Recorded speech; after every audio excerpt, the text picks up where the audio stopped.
¿Qué tal, camaradas? Hoy vamos a sumergirnos en una de las obras más importantes y combativas del pensamiento marxista, El qué hacer de Lenin, que se publicó allá por 1902. Estamos en un momento de muchísima agitación y también de bastante confusión, y es justo ahí donde Lenin interviene para trazar una línea de demarcación que va a ser fundamental dentro del movimiento socialista. Y todo arranca con una pregunta que parece sencilla, con una consigna que, ojo, estaba en boca de todo el mundo en esa época. Lenin la coge, la pone bajo el microscopio y se dispone a desvelar qué significa de verdad, qué se esconde realmente detrás de ese popular llamado a la libertad de crítica. Para entender bien su análisis, vamos a seguir el propio argumento de Lenin, paso a paso. Primero, vamos a diseccionar eso de la libertad de crítica. Después, veremos cómo la identifica como una nueva cara del oportunismo. Analizaremos cómo se manifestó esto en Rusia y a partir de ahí abordaremos la respuesta contundente de Lenin, la importancia vital de la teoría. Esto nos llevará a su gran conclusión sobre el papel de la vanguardia en la revolución. Muy bien, pues entremos en materia. Lenin se da cuenta de que esta consigna es la que más se repite en todas las discusiones. Pero cuidado, nos advierte, no estamos hablando de un debate sano sobre cómo desarrollar la ciencia marxista. Él sostiene que es una pantalla, una especie de palabra clave para una tendencia política muy concreta, que lo que busca es desviar al movimiento de su camino revolucionario. Y para explicarlo, Lenin utiliza una metáfora que es sencillamente brillante. Esos gritos de libertad de crítica suenan muy fuerte, hacen muchísimo ruido, sí, pero por dentro están huecos. No tienen un contenido que sea de verdad revolucionario. Son, como dice él, como el tonel vacío de la fábula, puro estruendo, pero sin nada de sustancia. Y aquí nos regala una de las imágenes más potentes de todo el libro. Nos pide que imaginemos al partido como un pequeño grupo, un grupo compacto que marcha muy unido por un sendero súper difícil y además rodeado de enemigos por todas partes. De repente, algunas voces desde dentro empiezan a gritar: ¡Vamos a esa charca de al lado!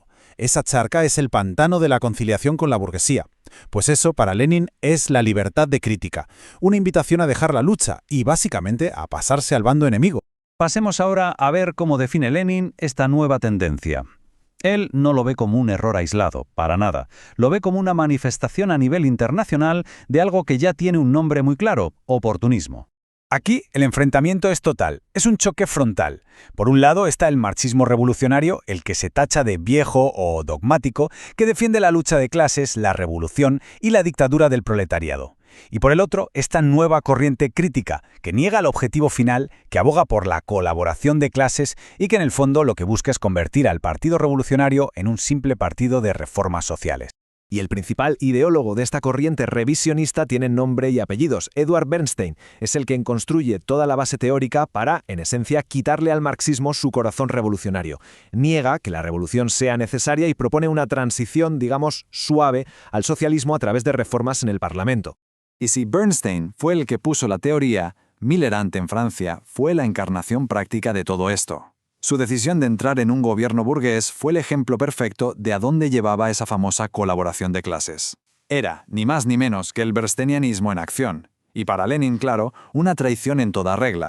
Lenin aquí es implacable, durísimo. Lanza esta pregunta retórica para golpear directamente en la conciencia del movimiento. A ver, ¿cómo es posible seguir colaborando con un Estado que está asesinando a los trabajadores?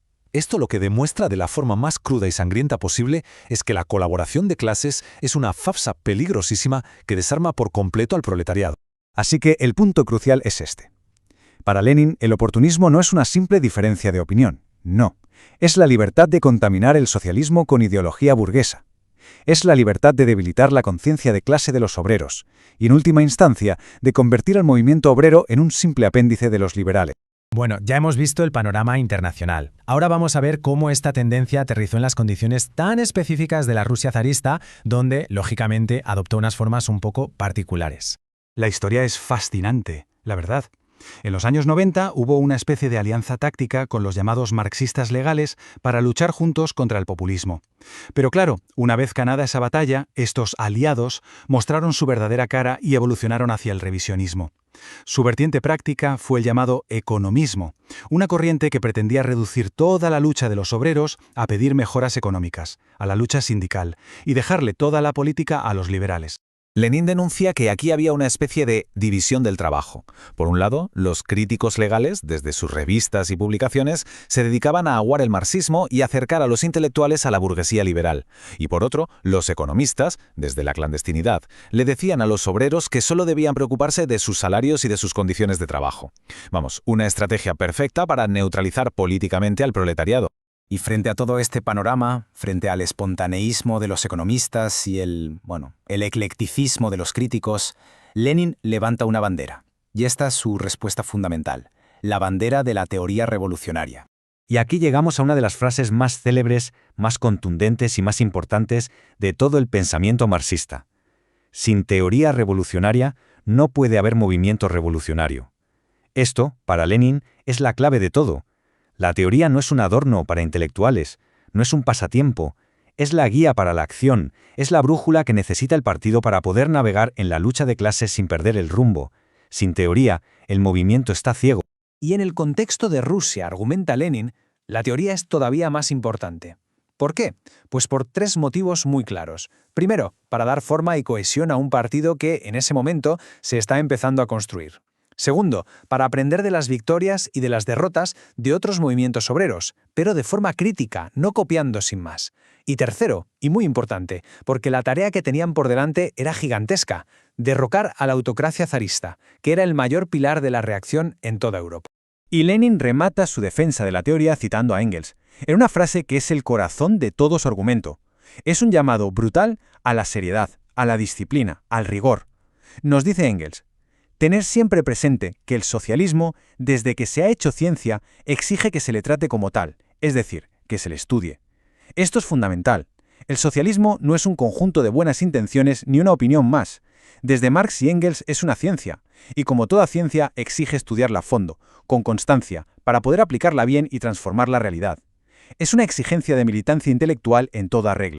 Y toda esta defensa de la teoría nos lleva directamente a la gran conclusión de Lenin, a la visión histórica que él propone para el proletariado de Rusia.